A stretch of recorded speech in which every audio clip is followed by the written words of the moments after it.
Si les produits m'étaient comptés.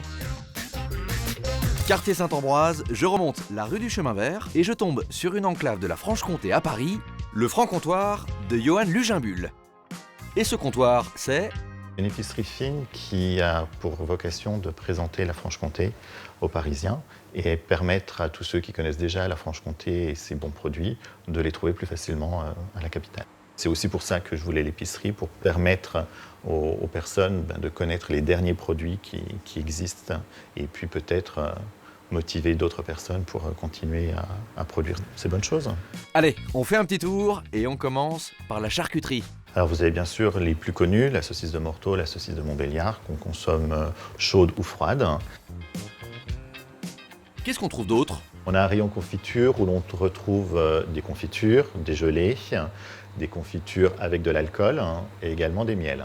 Une sélection de vins, des Côtes du Jura jusqu'à l'Arbois. J'aimerais faire goûter certains de vos produits. Que me conseillez-vous? Alors pour un fin gourmet, je pense qu'on pourrait lui faire goûter les rillettes comtoises. Elles ont une spécificité? Il y a comme particularité d'être une rillette peu grasse et c'est fait avec du porc franc-comtois. Et il y a également un petit peu de graisse d'oie, mais c'est un produit très très fin. Et si je veux un fromage un peu original? Alors pour le fromage, je pense au petit Meulanais, qui est un fromage qui vient d'une petite ferme à côté de Vesoul.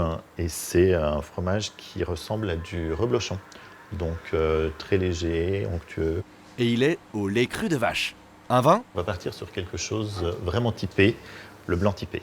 C'est un assemblage de chardonnay et de savagnin. Parfait. Une douceur pour terminer? Les biscuits de Montbozon. Donc ce sont des biscuits qui datent de Louis XVI. C'est son cuisinier qui les a faits pour Marie-Antoinette. Et puis au moment tragique de la fin du roi, il a fui Paris et il s'est réfugié à Montbozon. Et pour remercier la famille, il leur a laissé l'arsène. Je passe à la caisse. 7 € la rillette, 15 € la bouteille et un total de 36,32 €. Pour faire goûter mon panier, j'ai rendez-vous avec le journaliste gastronomique Stéphane Méjanès. On démarre à l'aveugle par les rillettes comtoises. Alors ça ressemble furieusement à de la rillette, même si je trouve que le grain est un peu... Enfin, c'est très haché, j'ai l'impression.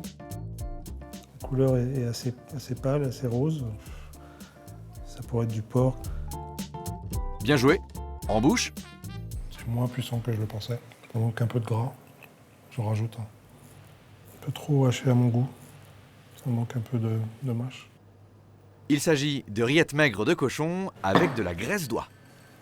C'est proprement fait. Ça me paraît plutôt sain comme fabrication et rien n'agresse le palais comme pourraient le faire des conservateurs ou d'autres additifs. Un petit coup de blanc. Celui-ci est assez atypique. Il est composé de chardonnay et de savagnin. Un joli jaune un peu brillant. C'est un peu fermé. C'est pas désagréable au nez. J'ai envie de goûter. Je t'en prie. Alors? Il y a pas mal d'acidité. Ça me fait penser à des Bordeaux blancs. Raté, il s'agit d'un Arbois, une appellation du Jura, avec ici 30% de savagnin, le cépage qui sert à faire le vin jaune. Effectivement, ce côté un peu vin jaune, un peu pourriture que j'aurais pu identifier, mais qui pour moi il y avait trop d'agressivité. Le petit Molanais de Haute-Saône. Ça ressemble à un reblochon. Une pâte molle au lait cru de vache. Je pense que c'est de la vache. C'est bien crémeux, bien souple, c'est plutôt plus engageant. C'est pas plâtreux. Là. Entre la croûte et la chair, tout va bien. Alors l'odeur est un peu animale, on va dire. Voilà, on est à la ferme. Ce côté-là s'estompe un peu, c'est crémeux, elle est moelleuse, pas trop faite. Donc en bouche, c'est plutôt agréable. On va peut-être essayer un accord avec le vin. Je pense qu'on est un peu dans la même région. Tu ne crois pas si bien dire? Ça marche plutôt bien. L'acidité du vin est un peu atténuée par le fromage.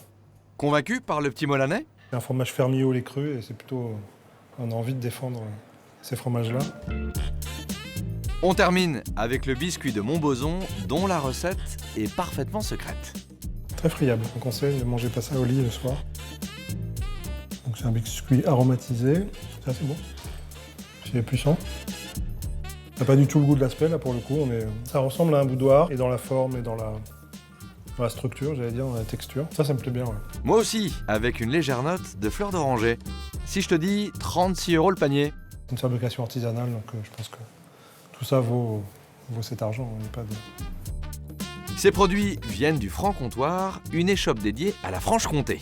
C'est intéressant, en tout cas, des choses que je ne connaissais pas, donc on est toujours heureux de découvrir tout ça. Et que non, c'est un endroit... je retiendrai l'adresse. Avec ces produits du terroir, l'adresse est Franche du Comptoir. Un bon pour le Franc-Comtoir.